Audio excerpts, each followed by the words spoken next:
Good morning everyone. सभी को voice clear आ रही है?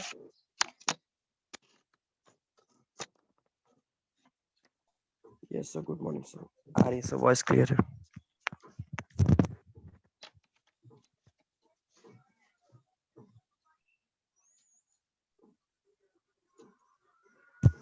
हेलो सर, वॉइस क्लियर है सर।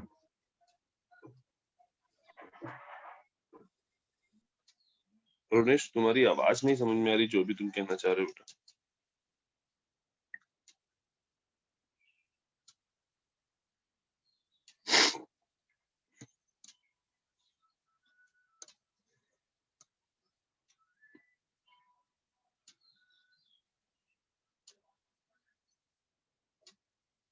ठीक है, ठीक है। Good morning.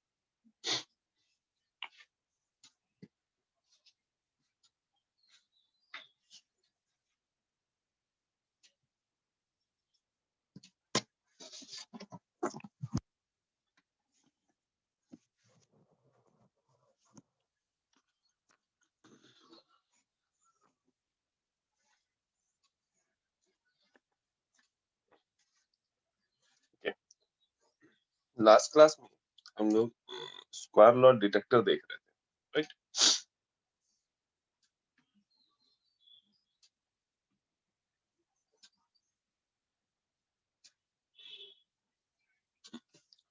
एंड उसमें भी हम लोगों ने काफी चीजें कंप्लीट कर ली थी। बस ये था कि जो भी स्क्वायर लॉ डिवाइस का आउटपुट आ रहा है उसको हम बैंड पास फिल्टर से जब पास करेंगे तब आउटपुट क्या आएंगे। तो उसके लिए हमने तुमसे कहा भी था कि ट्राई करना इनके फोरियर ट्रांसफॉर्म फाइंड आउट करके इनकी बैंडविड्थ फाइंड आउट करने की। 64 सैफ।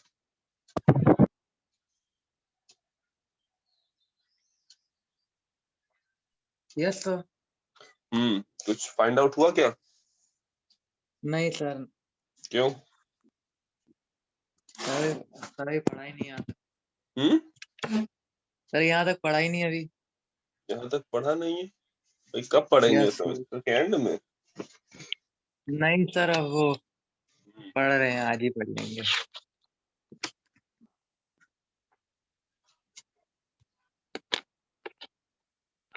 अच्छा,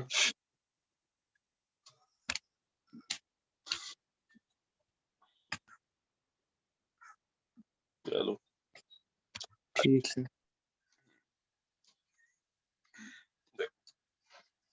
हमने तुम्हें बताया था कि भाई जो मैसेज सिग्नल है उसको हमने एज्यूम कर लिया था कि उसका फोरियर ट्रांसफॉर्म ये है। अगर फ्रीक्वेंसी हर्ट्ज में रखें तो कुछ इस तरह से, और अगर फ्रीक्वेंसी रेडियन में रखें तो कुछ इस तरह से। ठीक, तो यहां से ये तो क्लियर है कि मैसेज सिग्नल एमटी जो है उसकी बैंडविड्थ कितनी है, ओमेगा एम या एफ एम। ये इन रेडियन और ये इन हर्ट्ज। ठीक, मैसेज सिग्नल की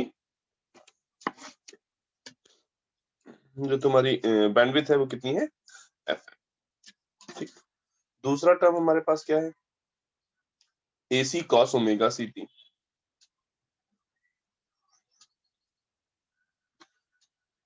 दूसरा टर्म क्या है, AC cos omega c t. हमने क्लियरली देखा है जब कोसाइन सिग्नल्स के हम लोगों ने ग्राफ बनाए हैं तो कुछ इस तरह का फोरियर ट्रांसफॉर्म बनता था। हियर एक इंपल्स सिग्नल और एक यहाँ इंपल्स सिग्नल। ठीक, हमने AC cos omega c t का फोरियर ट्रांसफॉर्म भी निकाल के देखा है। ये ओमेगा सी होता था और ये माइनस ओमेगा सी, और यहाँ से क्लियरली दिख रहा है ये जीरो। तो ओमेगा सी माइनस जीरो यानी बैंडविड्थ कितनी हो गई, ओमेगा सी या एफ सी, है ना। जब हर्ट्ज में लिखेंगे तो एफ सी, और अगर रेडियन में लिख रहे हैं तो ओमेगा सी। ठीक, आपस में दोनों रिलेटेड कैसे हैं? Omega c is equal to 2 pi f c, omega c is equal to 2 pi f c. ठीक, नेक्स्ट टर्म जो हमारे पास है A1 is A1 empty square, ठीक है, मैसेज सिग्नल का स्क्वायर है, ठीक, स्क्वायर। नाउ अब देखो एक चीज का ध्यान रखना, जब फोरियर ट्रांसफॉर्म की प्रॉपर्टीज याद करना, अगर दो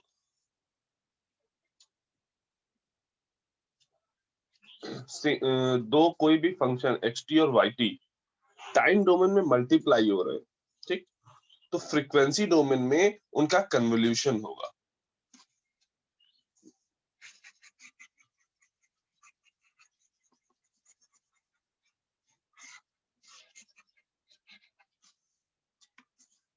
अगर xt इंटू yt इसका हम फोरियर ट्रांसफॉर्म निकालें, ठीक, तो मल्टीप्लिकेशन प्रॉपर्टी कहती है कि भाई अगर टाइम डोमेन में कोई दो सिग्नल्स का मल्टीप्लिकेशन हो रहा है तो उन सिग्नल्स का फोरियर ट्रांसफॉर्म ले लो, मतलब xf यानी xt का अलग फोरियर ट्रांसफॉर्म ले लो, yt का अलग फोरियर ट्रांसफॉर्म दे दो, दोनों का कन्वोल्यूशन कर दो। ठीक, अब जब सेम सिग्नल का यानी m स्क्वायर t की बात हो रही है, that means mt multiply by mt। ठीक, अब इसका फोरियर ट्रांसफॉर्म अगर हम देखेंगे तो वो क्या हो जाएगा? mf convolve with mf। ठीक, और इसका जब ये कन्वोल्यूशन निकालोगे तब तुम्हें पता चलेगा कि जो स्क्वायर सिग्नल है उसकी बैंडविड्थ हमेशा नॉर्मल से डबल आती है। मीनिंग अगर mt की जो बैंडविड्थ है वो ओमेगा m है तो mt स्क्वायर की बैंडविड्थ 2 ओमेगा m आएगी। इस चीज को चाहे तो ध्यान रख लो, याद कर लो, ठीक है। अभी कन्वोल्यूशन तुम सिग्नल में पढ़ोगी तो वहां पे जब सिग्नल्स का कन्वोल्यूशन करोगे तो ये चीज क्लेरिफाई भी कर पाओगे।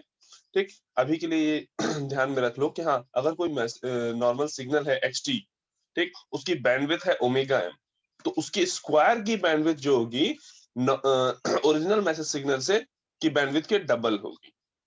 ठीक, अगर मैसेज का स्क्वायर हो रहा है दैट मींस बैंडविड्थ क्या हो रही होगी? डबल हो रही होगी।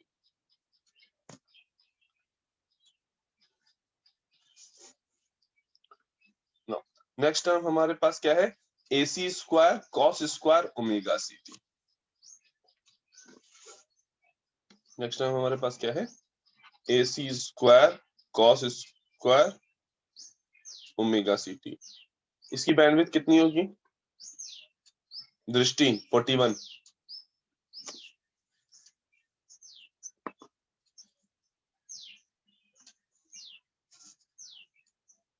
दृष्टि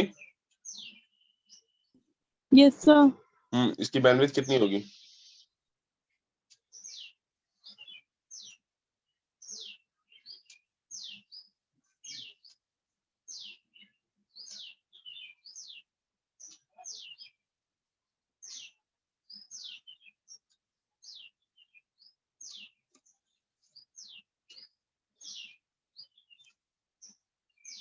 देखो अभी हम लोग क्या डिस्कस कर रहे हैं कि अगर कोई फंक्शन है xt, उसकी बैंडविड्थ है ओमेगा m, ठीक, तो x स्क्वायर t की बैंडविड्थ 2 ओमेगा m हो जाएगी। अगर कोई फंक्शन xt की बैंडविड्थ ओमेगा m है तो उसके स्क्वायर की बैंडविड्थ डबल हो जाएगी।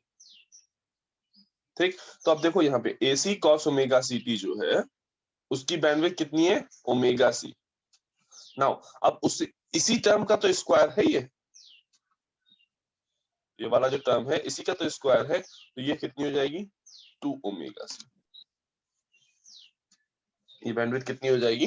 2 ओमेगा सी।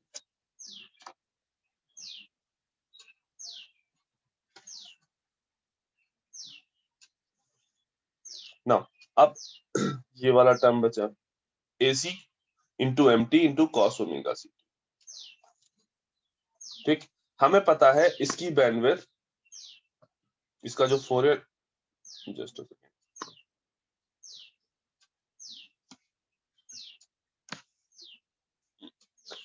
इसकी जो फोरियर ट्रांसफॉर्म हम लोगों ने बनाए थे, हम लोग ऑलरेडी इसका फोरियर ट्रांसफॉर्म देख चुके हैं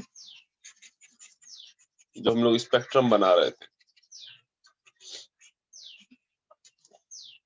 देखो MT का फोरियर ट्रांसफॉर्म ये है, कॉस ओमेगा CT का फोरियर ट्रांसफॉर्म ये था।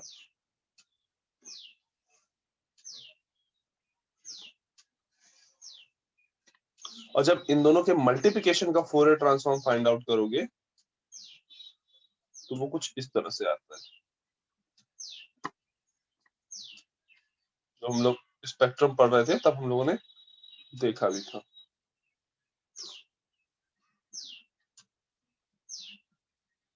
Omega C plus omega M, omega C minus omega M,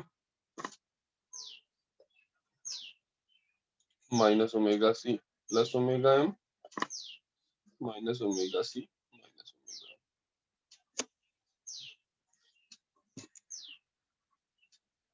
M। अच्छा सॉरी, यहाँ पे थोड़ा सा करेक्शन है कि देखो अभी तक जैसे हम इनको बैंडविड्थ बोल रहे थे, ठीक, इनको बैंडविड्थ बोलने का रीजन ये था कि मैसेज सिग्नल की जो हाईएस्ट फ्रीक्वेंसी कंपोनेंट है ओमेगा M या FM, वही उसकी बैंडविड्थ भी है। दैट इज व्हाई हम नॉर्मली उसको बोल रहे थे, क्योंकि इसकी जो लोअर फ्रीक्वेंसी है वो 0 पे लाई कर रही है, तो उसकी बैंडविड्थ और उसकी हाईएस्ट फ्रीक्वेंसी दोनों सेम है यहाँ पर। क्यों? क्योंकि उसकी जो लोएस्ट फ्रीक्वेंसी है वो 0 पे लाई कर रही है। यही सिस्टम कोसाइन सिग्नल के साथ भी होता है। नॉर्मल कोई भी कॉस थीटा या साइन थीटा होगा तो उसकी जो हाईएस्ट फ्रीक्वेंसी होगी, ठीक, यानी जो उसकी यहाँ से रेडियन में फ्रीक्वेंसी देखोगे डायरेक्टली वो उसकी बैंडविड्थ भी होगी। ठीक, तो यहाँ पर भी जो m² का हमने बताया, ये बेसिकली क्या है, हाईएस्ट फ्रीक्वेंसी ऑफ m²। ये क्या है, हाईएस्ट फ्रीक्वेंसी ऑफ m², मतलब जो ये m² सिग्नल है, इसमें जो हाईएस्ट फ्रीक्वेंसी एग्जिस्ट कर सकती है वो कितनी है, 2 omega m। Similarly AC² cos² omega CT में जो हाईएस्ट फ्रीक्वेंसी एग्जिस्ट कर सकती है वो कितनी है, 2 ओमेगा C। और यहाँ पे हाईएस्ट फ्रीक्वेंसी कितनी है, omega C plus omega M। Lowest frequency कितनी है, omega C minus omega M।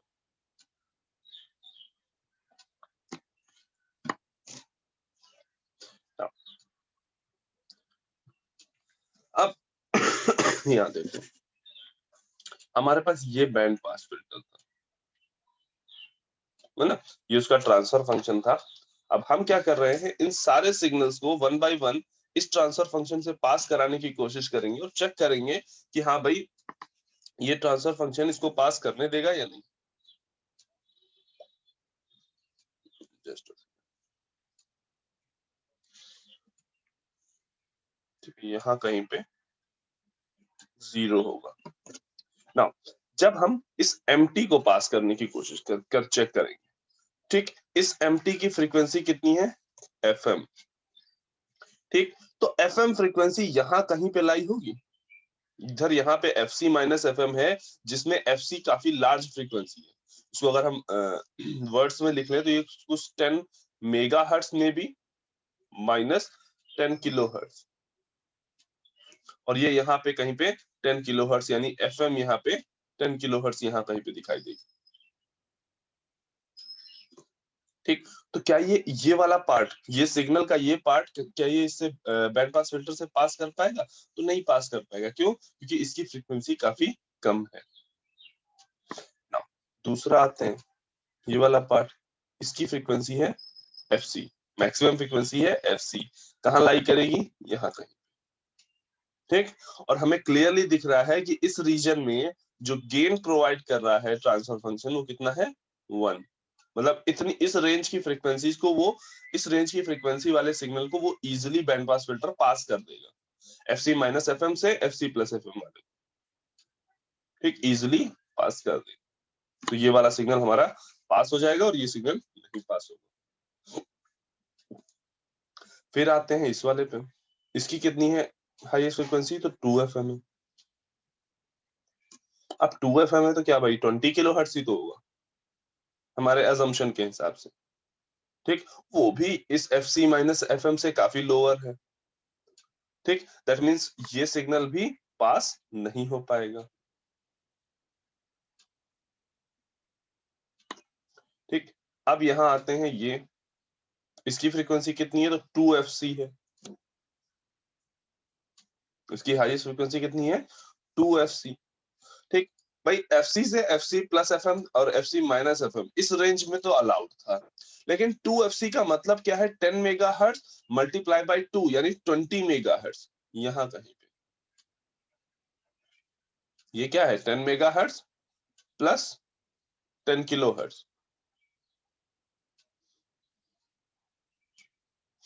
है ना, तो 20 मेगाहर्ट्ज काफी हायर फ्रीक्वेंसी हो गई इस बैंड के हिसाब से, अगर हम देखें तो इस बैंड से इधर बाहर निकल गई, तो ये भी अलाउड नहीं होगा। अब इस वाले सिग्नल की देखें तो इस वाले का यहाँ पे देखो, ये हमने फोरियर ट्रांसफॉर्म बनाया FC प्लस FM और FC माइनस FM, ठीक है, इसको अगर हम फ्रीक्वेंसी डोमेन में लिखते हैं तो ये क्या होता है, ये FC होता, ये FC प्लस FM होता, ये FC माइनस FM होता, अगर हम हर्ट्ज में लिखते हैं तो हमने यहाँ पे रेडियन में लिखा हुआ है।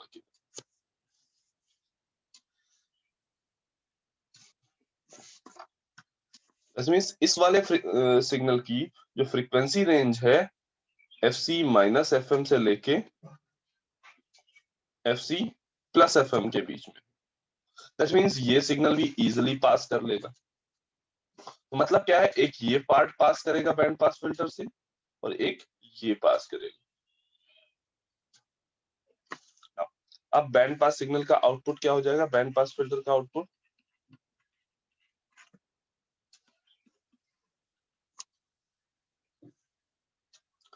A0 AC cos omega CT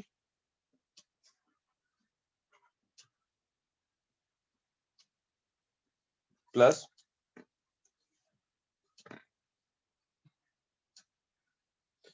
A1 2 AC MT cos omega CT, A1 2 AC MT cos omega CT। अब इसको थोड़ा सा अरेंज कर लें, हम इस AC को बाहर ले ले रहे हैं, A0 को बाहर ले ले रहे हैं, ठीक, यहाँ पे बचा 1 plus A1 upon A0 2A1 upon A0 MT, और इधर हम cos ओमेगा CT को बाहर कीजिए, ठीक। ये हमने इसको रीअरेंज इसलिए किया ताकि ये जो हमारा एम्पलीट्यूड मॉड्यूलेटेड सिग्नल है उसकी इक्वेशन जिस तरह से दिखती है उस तरह से ये कन्वर्टेड हो जाए।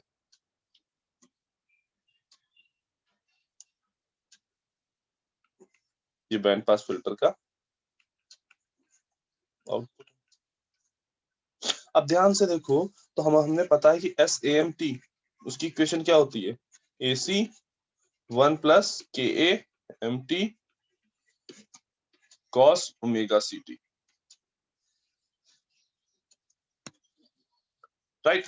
तो यहाँ पे जो AC की वैल्यू है ये तुम्हारा क्या है, basically band pass filter output क्या है, ये भी एक तरह से ये तुम्हारा क्या है, एम्पलीट्यूड मॉड्यूलेटर सिग्नल ही तो है, अगर कंपेयर करके देखो तो एग्जैक्टली एम्पलीट्यूड मॉड्यूलेटर सिग्नल ही तो है। हाँ बस यहाँ पे क्या है, KA की वैल्यू और AC की वैल्यू डिफरेंट है, ठीक है, यहाँ पे AC dash is equal to क्या है A0 इंटू AC और KA इज इक्वल टू क्या है 2A1 upon A0।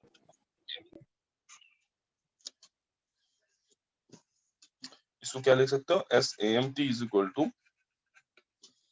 AC dash 1 plus KA MT cos omega CT।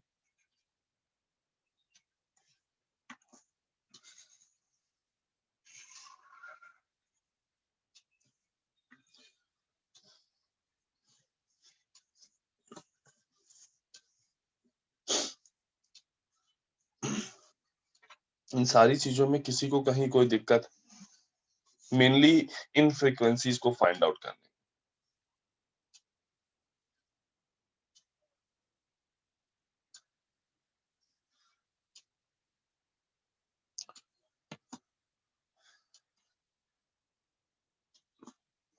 ठीक है, तो नेक्स्ट जनरेटर हमारे पास क्या था?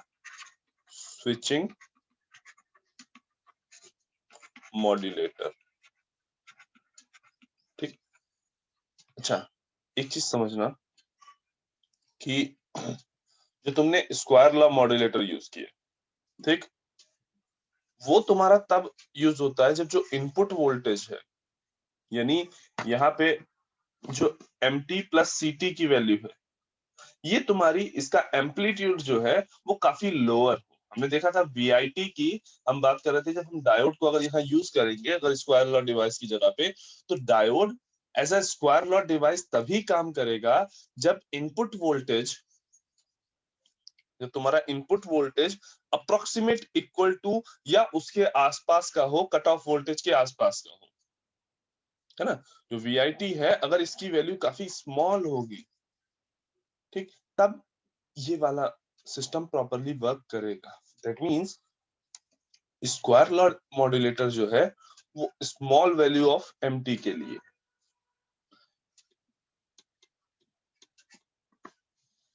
और ये एनी वैल्यू,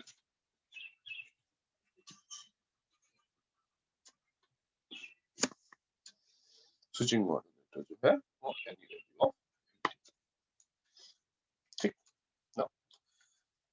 एक्चुअली में ये क्लियर करने की जरूरत इसलिए थी कि ऑलमोस्ट दोनों का जो सर्किट है वो सिमिलर रहता है, ठीक, क्योंकि दोनों ही जगह पे हम डायोड को ही यूज करते हैं, बट दोनों में बस डिफरेंस ये होता है, एक जगह पे डायोड स्क्वायर लॉ डिवाइस की तरह काम कर रहा है, दूसरी जगह पे डायोड स्विचिंग डिवाइस की तरह काम कर रहा है, मीनिंग ऑन ऑफ हो रहा है। ठीक, अगर हम जनरली इसका ब्लॉक डायग्राम देखें तो ब्लॉक डायग्राम कुछ इस तरह से होगा। यहाँ पे समर, ये मैसेज सिग्नल, ये यहाँ पे CT करियर सिग्नल, और इनको हम फीड करा देंगे as a input to switching device.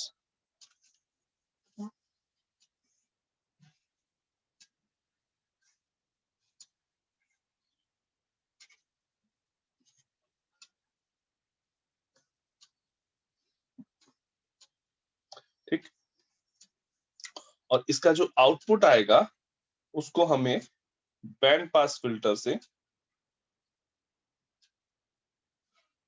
पास करा दें, और यहाँ जो हमें आउटपुट मिलेगा AM सिग्नल मिलेगा।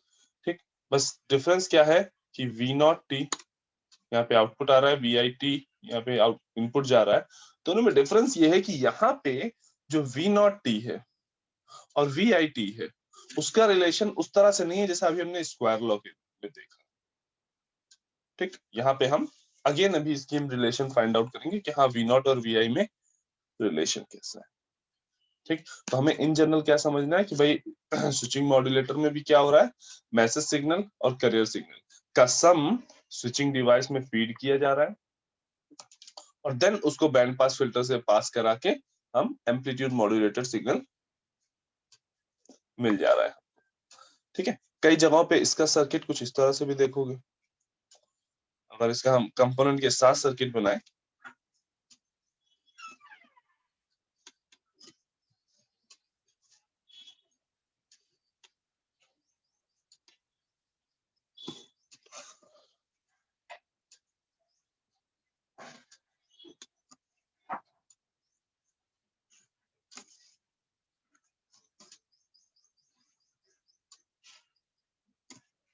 ठीक, ये तुम्हारा RL है, यहाँ पे हम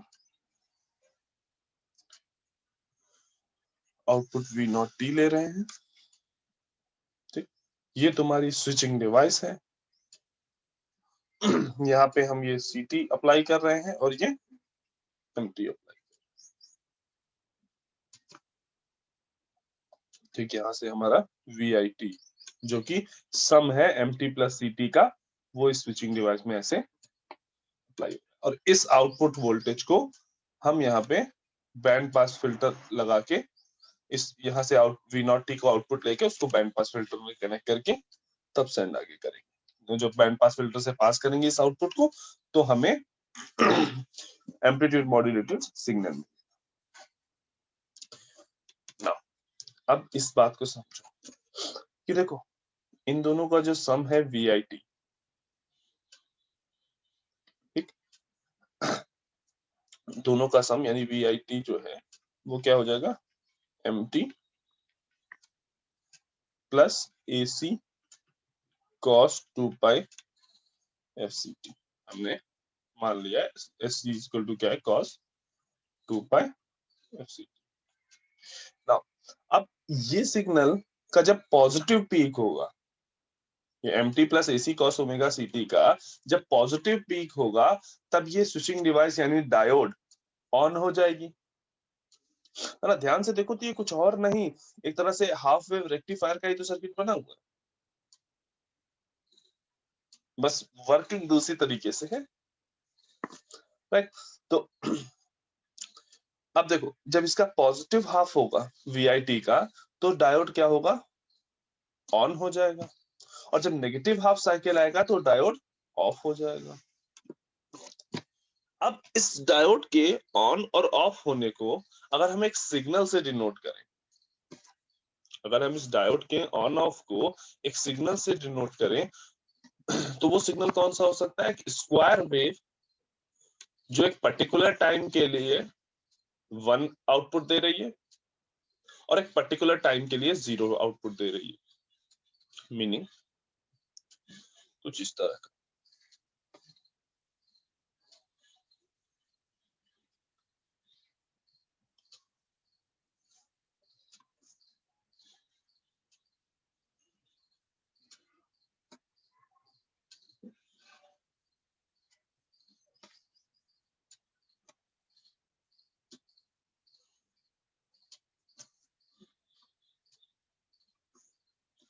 this will go to till infinity और इधर यहाँ पे ये माइनस,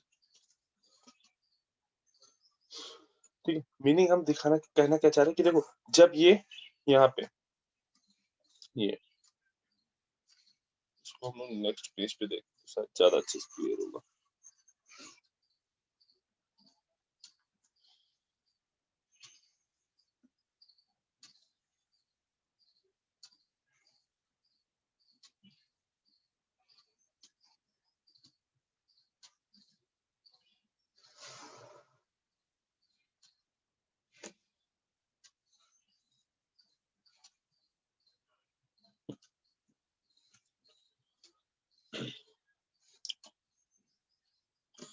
हाँ, तो इस पॉइंट से लेके इस पॉइंट तक सिग्नल, तुम्हारा सिग्नल की वैल्यू क्या है, 1। दैट मींस इस टाइम पे तुम्हारा स्विच ऑन रहेगा, ठीक है। इस टाइम पे सिग्नल की जब वैल्यू 1 है तो इस टाइम पे तुम्हारा स्विच ऑन रहेगा, और ये वाला जो टाइम पीरियड है जहां पे सिग्नल की वैल्यू है 0, वहां पे सिग्नल को स्विचिंग डिवाइस तुम्हारी ऑफ है। क्यों? क्योंकि वहां पे कुछ भी पास करने वो नहीं दे रही है। इस बात में किसी को डाउट है कि कैसे हमने स्विचिंग डिवाइस को एक मैथमेटिकल फंक्शन से रिप्रेजेंट किया जिसका ग्राफ कुछ इस तरह का हुआ।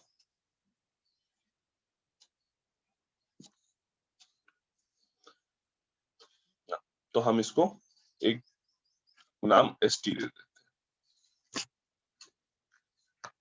दैट मींस अब यहां जो ये आउटपुट आ रहा होगा, ये आउटपुट इज इक्वल टू क्या होगा, इनपुट मल्टीप्लाई बाय वो स्विचिंग सिग्नल, ठीक। अब ध्यान से देखो तो ये पूरा VIT जब इस टाइम पीरियड में होगा, ST से मल्टीप्लाई होगा, तब तो उसकी कुछ वैल्यू आएगी, तब तो हमें आउटपुट मिलेगा। और जब इस टाइम पीरियड में होगा तो उसकी वैल्यू, आउटपुट की वैल्यू क्या हो जाएगी, 0। तो स्विचिंग का मतलब भी तो यही है, जब स्विच ऑन हो तो आउटपुट आए, और जब स्विच ऑफ हो तो आउटपुट 0 हो जाए। बस उसी के रिस्पेक्ट में हमने ये मैथमेटिकल फंक्शन बना लिया है। ठीक, दैट मींस यहाँ पे v naught t is equal to क्या हो गया, vi t into s T.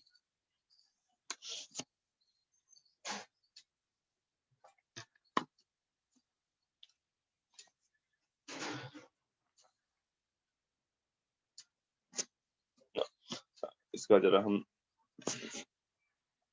जैसे here is t, this is 3t by 4, this is t by 2, t by 4, t by 4, t by 2, 3t by 4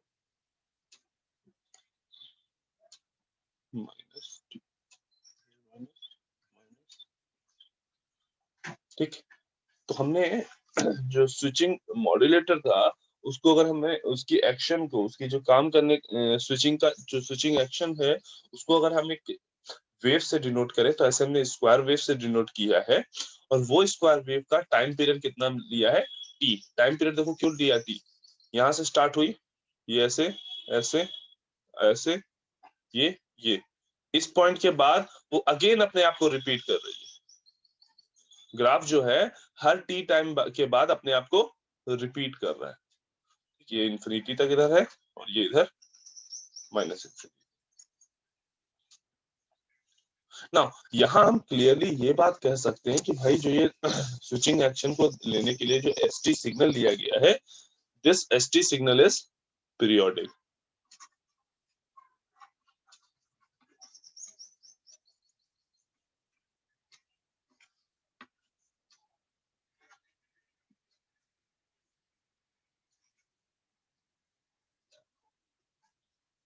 with period capital T. ST जो है तुम्हारा periodic signal है with a period of capital T. अब अगर कोई periodic signal है तो हमें पता है कि भाई इस पीरियोडिक सिग्नल को हम फोरियर सीरीज से रिप्रेजेंट कर सकते हैं।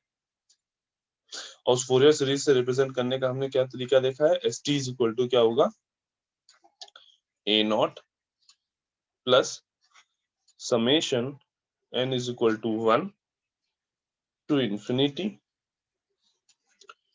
an cos n omega t plus bn sin n omega.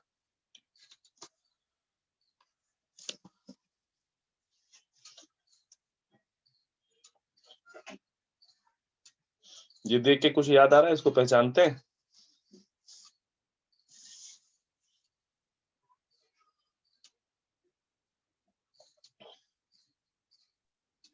तो फोरियर सीरीज का जो पहला वाला फॉर्मूला, हाँ, जो फोरियर सीरीज का पहला वाला फॉर्मूला था, जब ट्रायंगुलर फंक्शन के टर्म में हम जब इनको लिखते थे फंक्शन को, तो वो ये है। और जब एक्सपोनेंशियल वाला होता था वो अलग होता था। ठीक, अब अगर हमें एसटी का को फोरियर सीरीज के फॉर्म में लिखना है तो उसके लिए हम सबसे पहले क्या करें, ए नॉट की वैल्यू फाइंड आउट करें, ए एन की वैल्यू फाइंड आउट करें और बी एन की वैल्यू।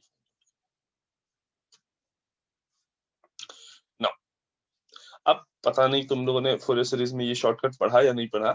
देखो एक चीज ध्यान रखना, जब सिग्नल इवन होगा,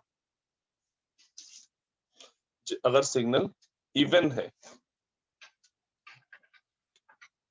ठीक, तो उस केस में केवल कॉस वाला पार्ट एग्जिस्ट करेगा, साइन वाला पार्ट नहीं एग्जिस्ट करेगा। दैट मींस ए एन की कुछ वैल्यू होगी, बी एन की वैल्यू 0 होगी।